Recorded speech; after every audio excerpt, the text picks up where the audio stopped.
Assalamualaikum warahmatullahi wabarakatuh.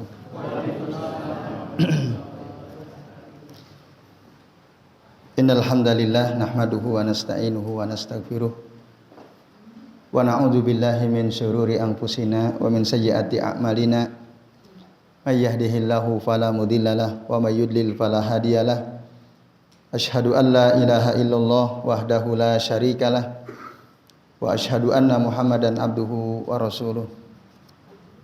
Allahumma shalli wa sallim wa barik ala Muhammad wa ala ali Muhammad kama shallaita wa barakta ala Ibrahim wa ala ali Ibrahim fil alamin innaka Hamidum Majid. Amma ba'du.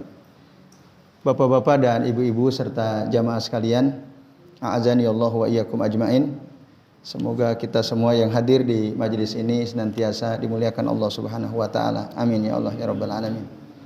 Alhamdulillah Bapak Ibu, pada malam hari ini ya kita masih punya kesempatan untuk melanjutkan membahas ya mempelajari kitab tauhid alladzi huwa haqqullah 'alal 'abid, dan insyaallah pada kesempatan kali ini kita memasuki bab baru, yaitu bab tentang maja api kasroti al-halaf, tentang banyak bersumpah.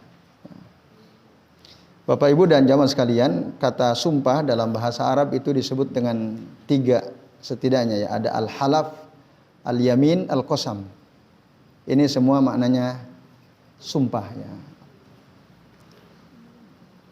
Nah, apa itu sumpah? Ya, sumpah itu sesuatu yang diucapkan untuk menguatkan.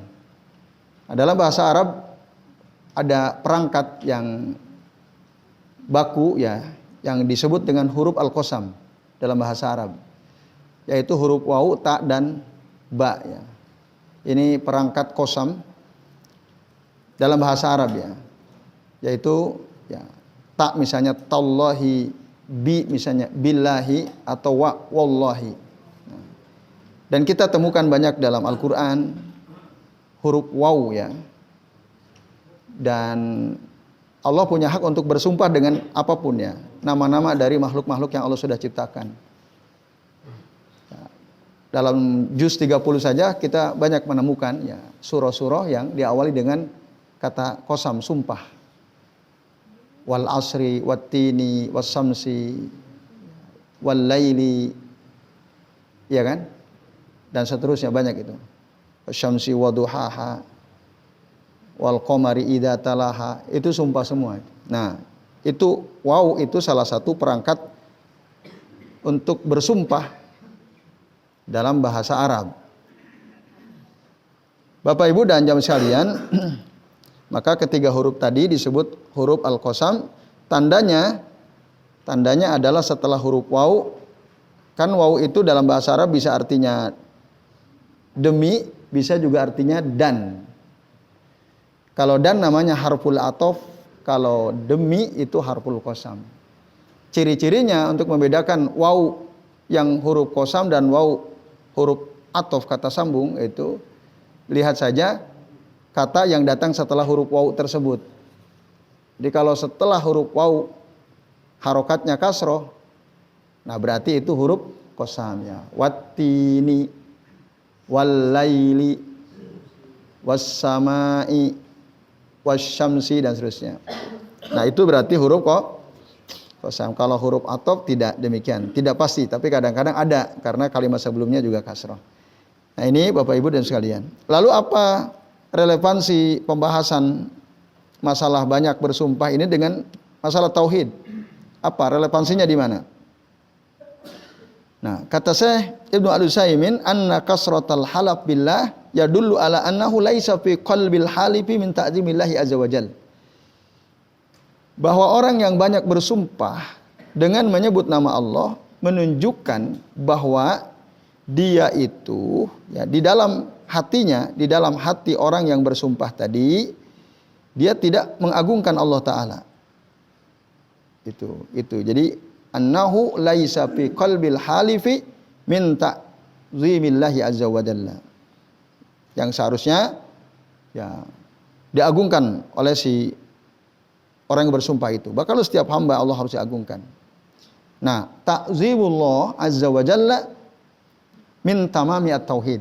sikap mengagungkan Allah Azza wa Jalla itu adalah tanda kesempurnaan tauhid seseorang. Jadi semakin sempurna tauhid dia, ya, dia mengesahkan Allah Ta'ala dalam rububiyahnya, uluhiyahnya, asma wa sifatnya, maka semakin dia akan mengagungkan. Itu kaitan banyak bersumpah dengan masalah tauhid. Jelas ya Bapak Ibu? Jadi orang yang banyak bersumpah itu seakan-akan dia ini kurang mengagungkan Allah Ta'ala. Berarti tauhidnya bermasalah gitu. Nah, makanya penting dibahas dan dimasukkan masalah ini dalam kitab tauhid. Ada beberapa dalil yang disebutkan dalam bab ini ya, untuk menjelaskan tentang hati-hati dalam banyak bersumpah. Satu, dalam Al-Quran surah Al-Ma'idah ayat 89. Nah, ada kalimat di dalam ayat ini, sebenarnya ayatnya panjang ya. Kalau Bapak Ibu buka surah Al-Ma'idah ayat 89, itu sebenarnya ayatnya panjang. Nah, di ayat tersebut ada kalimat yang menjadi titik tekan dengan masalah ini, masalah banyak bersumpah, adalah kalimat wahfazu aymanakum.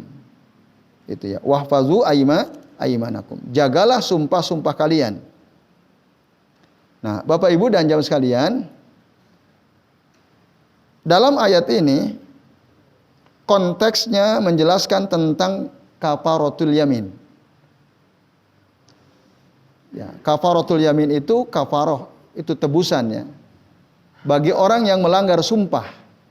Jadi sumpah itu kalau sudah diucapkan harus dilakukan, jika tidak harus, berarti dia sudah mengkhianati sumpahnya, maka harus ada kafarohnya, harus ditebus. Nah, di ayat 89 surah Al-Ma'idah ini Allah menjelaskan ada 3 alternatif orang yang melanggar sumpah. Nah, termasuk nazar itu juga disamakan dengan sumpah ya. Nah, apa itu? Yang pertama disebutkan ya, fakafaratuhu it'amu asrati masakin min awsati ma tut'imuna ahlikum. Yaitu memberi makan 10 orang miskin dari makanan yang biasa kalian makan. Biasa kalian memberikan makan keluarga kalian. Yang kedua, wakiswatuhum, atau memberikan pakaian kepada 10 orang miskin. Yang ketiga, nah, 4 berarti ya, au tahriru raqabatin, ya, membebaskan budak. Fa illam yajid, kalau itu semua enggak ada, maka alternatif terakhir fasyamu salasati ayyamin, zalika kafaratu aymanikum, yaitu puasa 3 hari. Itulah dia kafarah atau tebusan bagi orang yang menyelisihi sumpahnya. Itu Bapak Ibu, konteksnya itu. Nah, setiap sumpah itu kata saya Ibnu Al-Utsaimin ada ibtida, ada permulaannya, ada intiha, ada akhirnya, dan ada wasatnya, pertengahannya. Nah, permulaan sumpah adalah ya dia mengucapkan sumpah. Ya, pertengahan dari sumpah adalah apa? Dia melanggar atau tidak sumpahnya yang sudah diucapkan itu, pelanggarannya.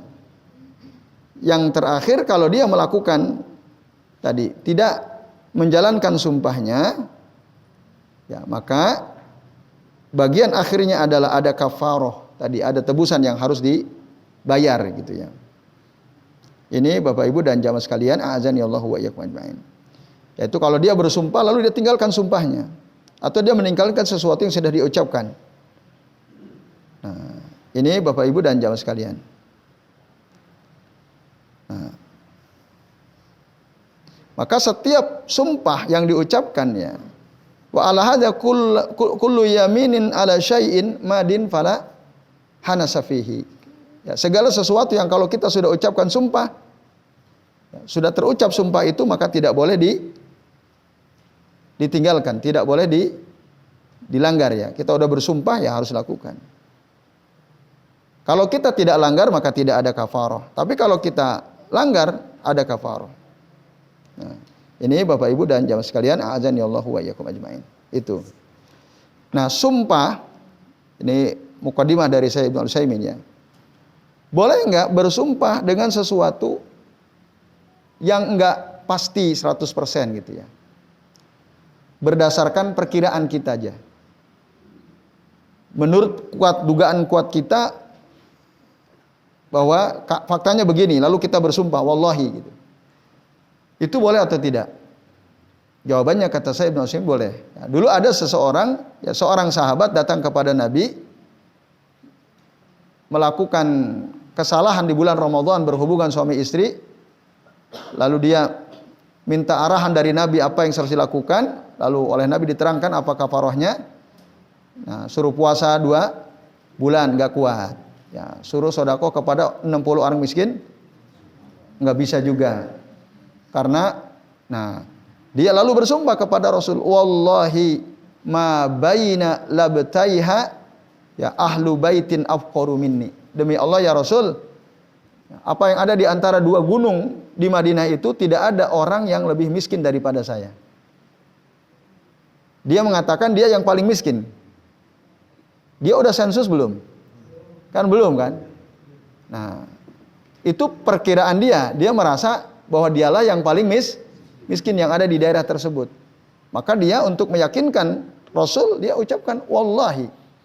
Wallahi demi Allah, ma baina labtaiha ya ahlu baitin afqaru minni. Demi Allah, apa yang penduduk yang ada di antara 2 gunung atau 2 bukit di Madinah ini tidak ada yang lebih fakir dariku. Diterima atau tidak sumpahnya oleh Nabi? Diterima. Ya, itu boleh ya, berdasarkan zon perkiraan.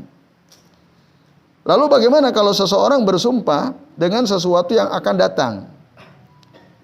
Itu pun berdasarkan dugaan kuat dia. Misal di sini dicontohkan wallahi demi Allah layak dumanna Zaidun godan misalnya. Demi Allah si Zaid pasti datang besok. Dia meyakinkan ya. Meyakinkan kepada keluarganya atau temannya, demi Allah si Zaid besok pasti datang. Karena apa? Zaid udah WA sama dia kan kalau zaman sekarang. Aku pulang besok gitu ya. Lalu dia kan ada kemungkinan terhalang atau tidak? Ada kan? Kan nggak bisa dipastikan kan sesuatu yang belum terjadi. Tapi dia untuk meyakinkan temannya atau keluarganya dia bilang wallahi demi Allah si Zaid besok pasti datang. Nah, bolehkah seseorang bersumpah seperti itu berdasarkan tadi zonnya, golabatiz zon? Nah, jawabannya boleh. Karena dia sudah ada indikatornya gitu ya. Untuk meyakinkan lalu dia bersumpah demi Allah si Zaid besok pasti datang. Nah, ternyata Zaid nggak datang. Pesawatnya delay 2 hari. Nggak bisa terbang gitu ya. Nah, sumpahnya terbukti atau tidak? Tidak. Dia harus bayar kafarah atau tidak? Nah, dalam konteks seperti ini ada sebagian ulama mengatakan talzamuka kafarah. Kamu harus bayar kafarah. Tapi yang kedua mengatakan wakila la tulzimuka. Tulzimuka kafarah yang pertama, yang kedua la tulzimuka, tidak mengharuskan engkau membayar kafarah. Hadza huwa sahih, ini yang sahih katanya. Nah, ini Bapak Ibu dan jamaah sekalian, ya. Jadi ini boleh ya. Tapi enggak ada kafarah. Karena kita mengatakan itu ya berdasarkan tadi fakta-fakta yang kita dapatkan karena kita di WA atau mungkin di telepon gitu ya. Akhirnya kita yakin dia besok. Apalagi si Zaid nggak pernah bohong kan. Nah, qadarullah misalnya ada halangan tadi, delay pesawat dan seterusnya. Nah, ini Bapak sekalian. Nah, ya memang lebih aman kita katakan insya Allah si Zaid besok pulang. Tapi kalau insya Allah pakai wallahi enggak? Enggak perlu ya, insya Allah. Mungkin ditekankan insya Allah Zaid besok datang. Kira-kira gitulah taukidnya ya. Enggak usah pakai kata sumpah. Nah, ini Bapak Ibu dan sekalian. Nah, kemudian Bapak Ibu, jadi setelah Allah menerangkan kafarah ya, melanggar sumpah, lalu Allah menyuruh kita untuk menjaga sumpah. Ya. Ya, setelah disebutkan sumpah, kafaroh dan melanggar sumpah, lalu disebutkan wahfazu aimanakum. Nah, ini konteksnya. Apa yang dimaksud hifdzul yamin? Nah, maksudnya apakah di awal, di tengah atau di akhir? Apakah yang dimaksud jagalah sumpah-sumpah kalian? Apakah maksudnya adalah kamu jangan banyak bersumpah dengan nama Allah? Atau maksudnya kalau kamu bersumpah jangan kamu langgar, jangan kamu selisihi sumpahmu? Beda atau sama Bapak Ibu? Saya ulangi ya. Makna wahfazu aimanikum, wahfazu aimanakum itu apakah artinya kamu jangan banyak bersumpah dengan nama Allah? Ini arti pertama. Yang kedua, apakah maksudnya jika kamu bersumpah jangan kamu selisihi sumpahmu?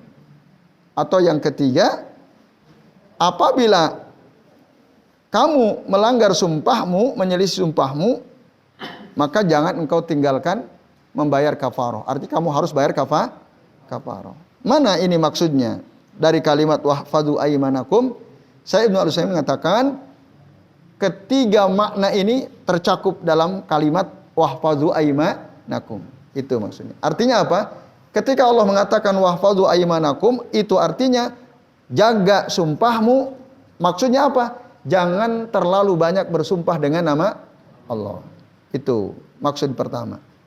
Lalu terkandung juga dalam kalimat tersebut, kalau kamu sudah terlanjur bersumpah, maka jangan selisihi sumpahmu.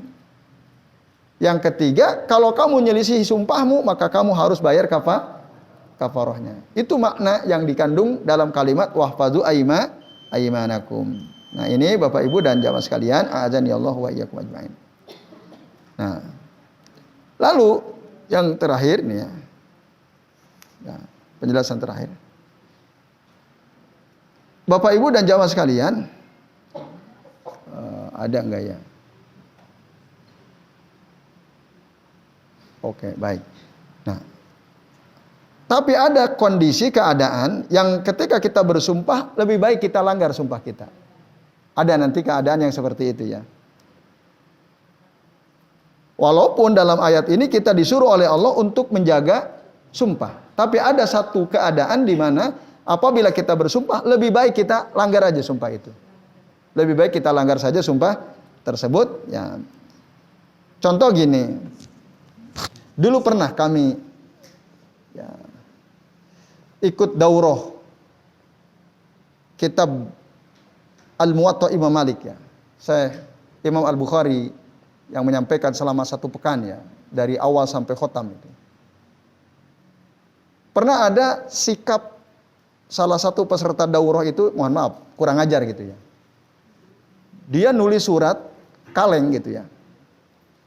Niru surat kaleng yang isinya saya nggak usah bertele-tele gitu dalam menjelaskan hadis dalam kitab Al-Muwatta.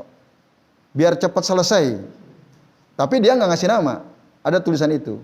Dia tulis berbahasa Arab karena sayanya berbahasa Arab. Nah, si saya itu marah Bapak Ibu. Kan ini pelecehan kan? Padahal beliau menjelaskan itu supaya kita paham. Nah, mungkin beliau sudah baca banyak kitab gitu ya untuk supaya paham kita dijelaskan. Tapi orang ini inginnya udah dibacain aja, nggak usah jelasin gitu. Nah, marah. Lalu beliau bersumpah, wallahi saya tidak akan lanjutkan menjelaskan kitab Al-Muwatta ini. Itu beliau terangkan, saya bersumpah, wallahi. Nah, terus beliau pulang ke hotel, istirahat ya malam. Nah, Bapak Ibu dan sekalian, padahal agendanya kita ngaji kitab Al-Muwatta sampai rampung. Selesai. Tapi si Syekh tersinggung karena ada salah satu sikap peserta daurah yang maaf tadi ya, tidak etis. Nah, keesokan harinya beliau ternyata datang lagi. Kita gembira ya, alhamdulillah beliau mau datang. Nah, kenapa? Karena andai kata beliau menjalankan sumpahnya, kira-kira kajian kitab Al-Muwatta rampung atau tidak? Tidak akan selesai. Ya. Padahal kita yang hadir ingin bisa sampai selesai kitab Al-Muwatta itu. Nah, Bapak Ibu dan sekalian, akhirnya beliau mengatakan, saya batalkan sumpah saya. Karena apa? Kata Nabi, idza halabta ala yaminin fara'aita ghairaha khairan minha, ya, fakaffir an yaminik, ya, wa'ti alladhi huwa khair. Itu kata Rasul SAW dalam hadis sahih Imam Al-Bukhari dan Muslim. Artinya apa? Jika engkau bersumpah atas suatu sumpah, lalu engkau melihat ada sesuatu yang lebih baik selain dari yang apa sudah engkau sumpahkan itu, maka bayarlah kafarah sumpahmu, kemudian datangilah atau lakukanlah sesuatu yang lebih baik daripada apa yang sudah engkau ucapkan dalam sumpahmu itu.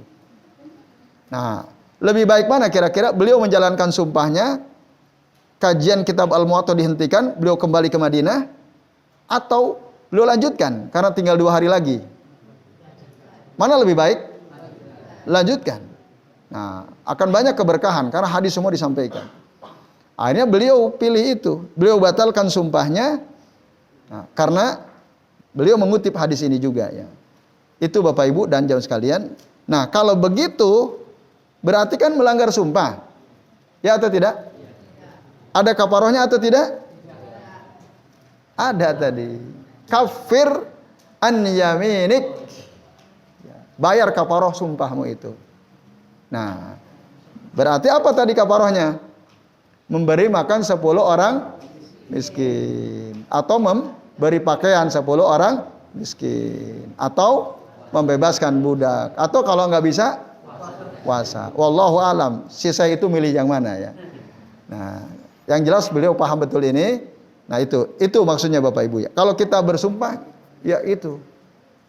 Misalnya Bapak Ibu ngomong begini, saking keselnya sama anak, wallahi demi Allah, saya mulai hari ini tidak akan pernah ngajak bicara kamu lagi. Saking keselnya sama anak. Sumpah kan? Terlanjur terucap. Saking marahnya. Atau suami kepada istri, istri kepada suami.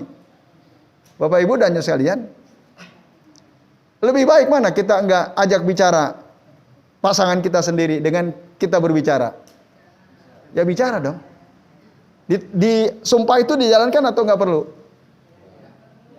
Enggak perlu, tinggalin. Ya karena madorotnya banyak. Kalau enggak ada komunikasi suami istri gimana? Repot. Makanya Pak Bambang nyari lagi ini, ya. Istrinya sudah tidak ada, rindu beliau sama istrinya, ya. Insya Allah nanti dapat antum, ya. Nah, ini Bapak Ibu dan jamaah sekalian, ya. Itu contoh. Maka harus digagalkan sumpah itu, bayar kafarahnya. Kafir an yaminik wa'ti alladzi huwa khair. Jadi saya kira ini sementara Bapak Ibu, karena sudah azan Isya, monggo yang bertugas muazin. Ya, alhamdulillah Bapak Ibu, ya, kita sudah tiba di waktu Isya. Baik, kami terangkan sedikit lagi, ya, sambungan dari penjelasan tadi. Jadi ada sumpah-sumpah yang memang wajib kita tinggalkan, tidak perlu dilakukan. Ya, atau contoh lain misalnya, kita bersumpah wallahi demi Allah, ya, la u'inanna fulanan ala syai'in muharram, gitu. Wallahi saya bersumpah demi Allah, saya akan menolong si fulan untuk melakukan sesuatu yang diharamkan. Nah, saya akan tolong si fulan untuk melakukan sesuatu yang haram. Gitu, ya. Nah, itu misalnya kita udah sumpah begitu. Demi Allah saya bersumpah akan tolong kamu untuk mencuri rumah si fulan, misalnya gitu, ya. Dia bilang kepada temannya untuk mencuri supaya. Nah, lalu kita sadar, mencuri itu kan nggak boleh, ya. Kok kenapa saya bersumpah begitu? Nah, maka ketika kita sadar Bapak Ibu, tinggalkan sumpah itu, tidak boleh dilakukan. Nah, karena dalam Al-Quran mengatakan wala ta'awanu alal ismi wal udwan. Janganlah kamu saling tolong menolong dalam perbuatan dosa dan permusuhan. Tapi tadi bayar kafarah atau tidak? Bayar. Ya, bayar. Nah, fahadha yajibu al-hanas fihi wal kafarah. Ini wajib ditinggalkan, bayar kafarah, dan tidak boleh menolong orang yang akan berbuat buruk tadi. Itu. Maka dengan demikian sekalian, ya, terakhir, kesimpulan terakhir, ayat tadi surah Al-Maidah ayat 89, ya. Ayat yang berbunyi wahfazu aymanakum itu mengandung 3 atau 4 makna. Ya. Satu tadi udah disinggung, ya. Wahfazu aymanakum artinya Artinya secara letterlek jagalah sumpah kalian, tapi mengandung arti janganlah kalian banyak bersumpah. Yang kedua, ya, janganlah kamu selisihi sumpahmu. Yang ketiga, kalau sudah bersumpah lalu kita selisihi, maka bayarlah kafarahnya. Dan kemungkinan makna yang keempat, janganlah bersumpah dengan selain nama Allah. Itu. Karena dalam hadis yang sahih mengatakan man halafa bi ghairillahi faqad asyraka. Barang siapa yang bersumpah dengan nama selain Allah, maka sungguh dia telah berbuat syirik. Enggak boleh. Kita enggak boleh. Tapi banyak orang, bahkan ada habib, ada ustadz gitu yang di TV muncul, itu dia bersumpah dengan nama selain Allah Subhanahu wa taala. Demi Allah dan Rasulullah katanya. Pernah dengar itu? Kayaknya kan keren banget gitu kan. Itu enggak boleh. Demi Allah dan demi Rasulullah, itu enggak boleh. Berarti kita bersumpah dengan Allah, dengan nama Allah, juga bersumpah dengan nama selain, padahal Nabi melarang. Jadi enggak usah dilanjutkan demi Allah dan demi Rasulullah, enggak perlu. Cukup demi Allah, udah, enggak usah ditambahi macam-macam. Apalagi kalau demi langit dan bumi, ya, kemanapun kau pergikan ku kejar gitu ya. Wah, itu lebih parah lagi ya. Nah, itu enggak boleh Bapak Ibu ya. Karena kalau orang bersumpah dengan nama selain Allah, berarti kata Nabi apa? Faqad asyraka. Jadi itu Bapak Ibu ya, sekali lagi kami ingatkan, kalau kita bersumpah dengan nama Allah, enggak usah ditambahi demi Rasul, enggak usah. Cukup demi Allah. Jelas Bapak Ibu ya? Nah, tapi ada itu ustaz saya lihat di TV itu. Beliau demi Allah dan demi Rasulullah. Bahkan ada habib juga begitu, demi Allah dan demi Rasulullah. Enggak, itu enggak boleh. Tidak boleh. Jadi, saya kira ini Bapak Ibu, ya, silakan. Kafarah sumpah?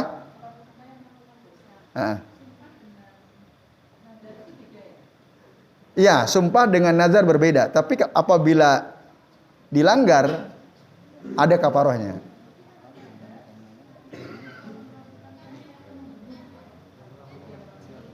Saya akan nazar apa sumpah ini?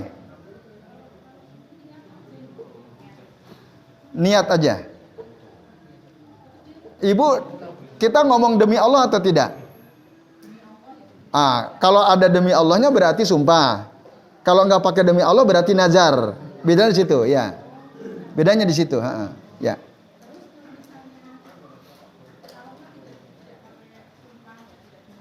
Ya.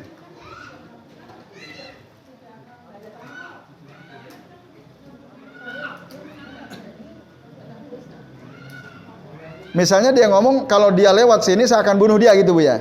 Tapi nggak pakai demi Allah. Nggak. Nah, beda. Nazar itu kita mewajibkan sesuatu atas diri kita dengan sesuatu yang tidak diwajibkan oleh syariat. Membunuh itu enggak, bukan nazar. Nazar itu gini contohnya. Jika saya sembuh dari sakit saya bernazar akan sodakoh sebanyak 1 juta misalnya. Itu nazar Bu. Kita mewajibkan sodakoh kalau saya sembuh. Itu. Kalau dia lewat sini saya akan bunuh dia. Itu tidak masuk sumpah, juga tidak masuk nazar. Ya.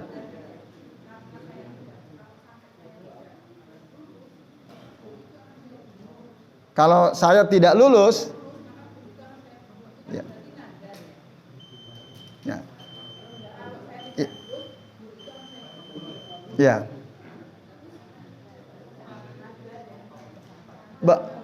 Nah, oke. Berarti itu bernazar dengan kemaksiatan.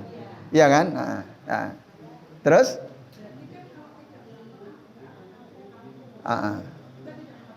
Ya. Apakah ada kafarohnya atau tidak? Oke, baik. Terima kasih. Itu ya yang Ibu tanyakan ya.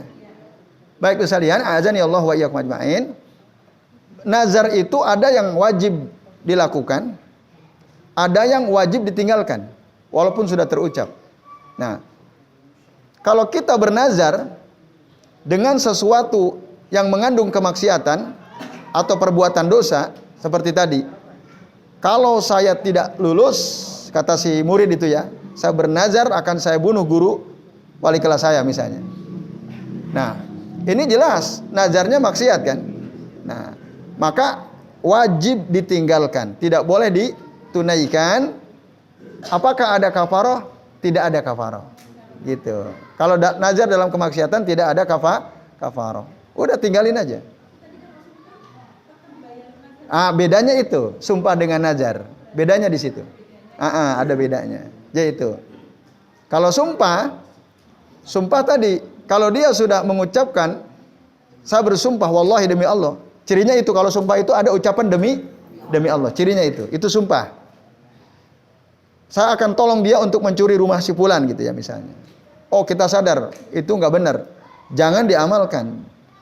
Nah, tapi tetap bayar kafarah berdasarkan hadis Nabi tadi, riwayat Imam Bukhari dan Muslim yang tadi ya. Idza halabta ala yaminin, kalau kamu bersumpah dengan satu sumpah, fara'aita ghairaha khairan minha, lalu kamu melihat ya selain yang kamu sumpah itu lebih baik daripada apa yang kamu sudah sumpahkan itu, fakaffir an yaminik, itu perintahnya.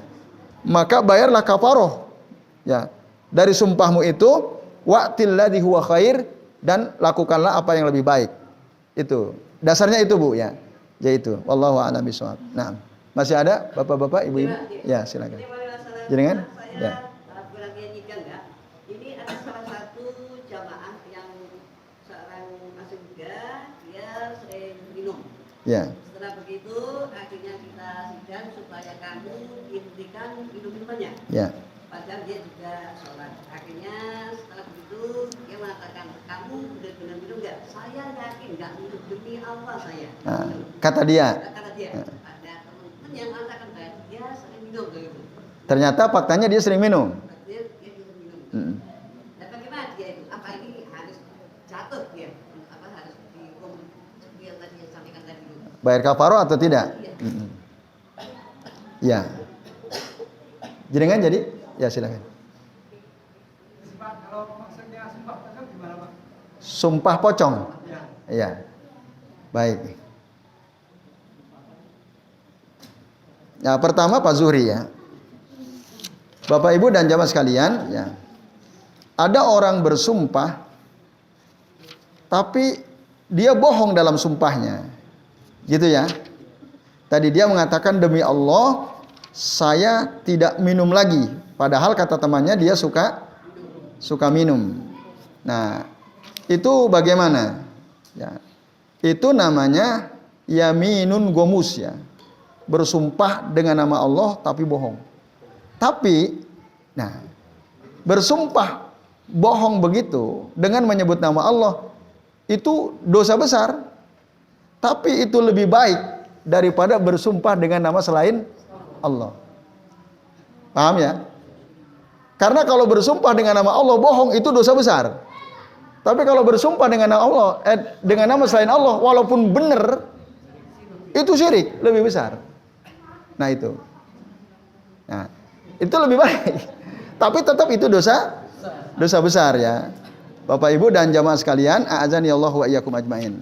Nah, bahkan ada dalil ya yang menjelaskan bahayanya bersumpah dengan nama Allah tapi bohong. Nah, itu apa ancamannya? Yamin gomus itu disebutkan dalam hadis riwayat Imam Al-Bukhari ya.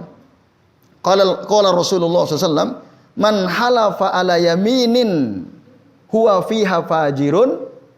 Barang siapa yang bersumpah ya atas suatu sumpah tapi dia bohong gitu, fajir. Zalim dia, bohong.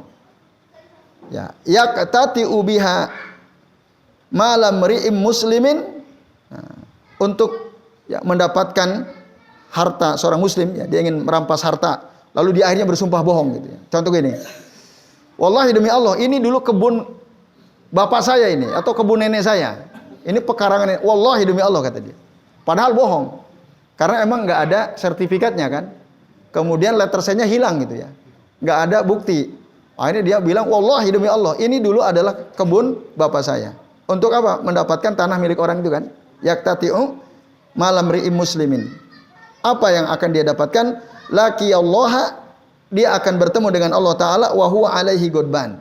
Dan Allah akan marah pada orang tersebut. Bersumpah tapi bohong. Allah marah. Ini dosa besar. Itu Pak Zuhri ya. Maka itulah hukuman buat dia. Nah, terus dia bayar kafaroh tidak? Padahal dia bohong. Ya harusnya bayar. Cuman orang pembohong mana mau dia bayar kan gitu. Dia berbohong, nggak takut dengan nama Allah kan gitu. Kalau secara hukum syariat, kalau dia ingin terbebas dari dosa tersebut, ya dia bayar kafaroh. Gitu. Jadi bersumpah tapi bohong dengan menyebut nama Allah Subhanahu wa Ta'ala. Allah murka sama orang tersebut. Nah ini Bapak Ibu dan sekalian, itu Pak Zuhri. Yang terakhir sumpah pocong. Saya dulu pernah nonton film Sumpah Pocong ya, waktu kecil ya. Jadi difitnah, berzina kalau nggak salah ya. Lalu dia bersumpah tidak. Nah untuk membuktikan benar apa tidak omongannya, dibungkus pakai kain kapan ya. Kayaknya di Indonesia pernah ada artis juga ya, Sumpah Pocong itu ya. Untuk membuktikan bahwa dia itu tidak salah gitu, dia benar. Yaitu bukan dari syariat Islam. Laisa min syariatil Islam, laisa min syariati dinina. Bukan syariat agama kita. Tinggalkan. Nah, enggak usah dilakukan. Itu. Atas inisiatif siapa sumpah pocong itu? Bisa jadi memang atas inisiatif orang yang tertuduh kan. Dia dituduh melakukan apa kesalahan gitu ya misalnya. Lalu dia, wallahi demi Allah saya tidak. Lalu dia ingin meyakinkan lagi. Silahkan sumpah pocong gitu misalnya. Nah, dia ingin meyakinkan supaya orang itu tidak nuduh dia lagi. Dia ingin mempertahankan dirinya. Nah, dengan resiko mungkin saya nggak tahu resiko sumpah pocong itu apa ya. Atau bisa jadi kalau kamu memang betul-betul tidak melakukan, kamu siap disumpah pocong misalnya. Dia nggak ngomong, tapi orang yang nuntut dia.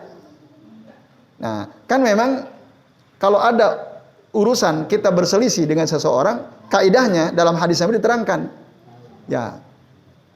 Al-bayyinatu 'alal muda'i wal yaminu 'ala man ankara. Itu kata Rasul. Dan ini hadis Nabi tapi jadi kaidah ya, untuk membuktikan sesuatu yang kita perselisihkan. Al-yaminu 'alal mudda'i. Sebenarnya kalau kita udah tahu dalil ini gampang banget. Orang yang nuduh, datangkan bukti. Nah, kalau dihadirkan ke pengadilan, syariat Islam sudah jelas. Orang yang nuduh seseorang melakukan satu kesalahan, dia harus punya bukti. Itu. Kamu nuduh saya begini, mana buktimu? Harusnya kita berani begitu. Kalau kita benar lah ya. Buktimu mana? Itu. Nah, tapi wal yaminu alaman angkaro. Orang yang mengingkari tuduhan itu, dia harus berani bersumpah. Nah, kalau kita sebagai pihak tertuduh, kita boleh nuntut orang yang nuduh, mana buktimu? Kalau nggak punya bukti, selesai urusan. Gitu. Kok mau aja disuruh sumpah pocong? Tolak aja. Kalau kita dituduh ya, kamu melakukan ini itu. Enggak. Iya, kalau kamu nggak bener-bener nggak melakukan, kamu harus mau sumpah pocong. Misalnya kita dipaksa sumpah pocong, kita tolak keras. Sekarang kalau kamu nuduh saya melakukan ini, mana buktimu? Gitu. Kalau kamu nggak bisa datangkan bukti, berarti kamu nuduh nggak benar itu. Nah, itu kaidahnya. Sebutkan hadis Nabi. Wah nggak terima hadis Nabi, ente muslim bukan? Kalau dia nggak terima ya. Kalian muslim bukan? Kalau muslim ikuti sunnah Rasul SAW. Itu Pak Zuhri. Itu ya. Itu jadi sumpah pocong itu nggak perlu. Termasuk selain nama Allah. Ya itu tergantung kata-katanya kan. Ya dan itu bisa masuk kesyirikan betul. Barang siapa bersumpah dengan selain nama Allah, maka saya nggak tahu prosesnya apa, ada kalimat itu atau tidak kan. Itu. Nah itu kemungkinan Allah alam ya, itu perlu di riset itu ya. Nah, itu yang jelas kalau kita harus tolak gitu. Andai kata kita dituntut, kita harus tolak. Datangkan bukti gitu. Nah, ini Bapak Ibu dan jamaah sekalian. Nah, jadi saya kira ini ya, jelas ya. Kita apa Bu? Ya. Di depan pengadilan. Apa Bu?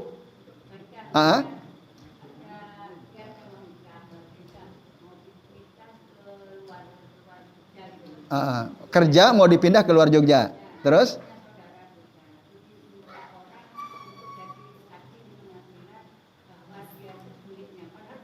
Oh. Dosa besar. Dosa besar. Kata Rasul, ya Rasul mengatakan inna min akbaril kabair, sesungguhnya dosa besar yang paling besar itu asyirku billah, syirik ya kepada Allah, mensekutukan Allah, uququl walidain, berdurhaka kepada kedua orang tua. Awalnya Rasul ngomong begini santai, Bu. Inna min akbaril kabair, ya asyirku billah wa uququl walidain. Ketika Rasul akan menyebutkan yang ketiga, tadinya santai, Rasul jadi serius. Nah, ala kata Rasul, ketahuilah, ya termasuk juga akbarul kabair adalah apa? Qauluz zur. Qauluz zur. Apa itu qauluz zur? Perkataan bohong atau sumpah syahadatuz zur, kesaksian palsu. Itu min akbaril kabair. Dosa besar itu. Jangan mau, Bu. Kebaikan siapa? Personal kan? Pribadi dia itu kan? Ya itu. Lebih baik kita hindari. Ya itu. Apa, Bu? Kalau itu lain lagi. Kalau perang itu bahkan boleh kita menipu musuh, boleh. Ya. Itu dibolehkan kalau perang. Ya itu, Bu. Jadi bersaksi palsu, saya ini budenya gitu ya. Padahal bukan, itu sebaiknya tidak dilakukan. Kebaikan siapa? Kebaikan dia kan pribadi toh. Dan kebaikan kita mungkin kita dapat uang dari dia kan? Oh enggak. Untuk nolong dia kan? Tapi kan itu sifatnya personal. Sifatnya sangat pribadi kan?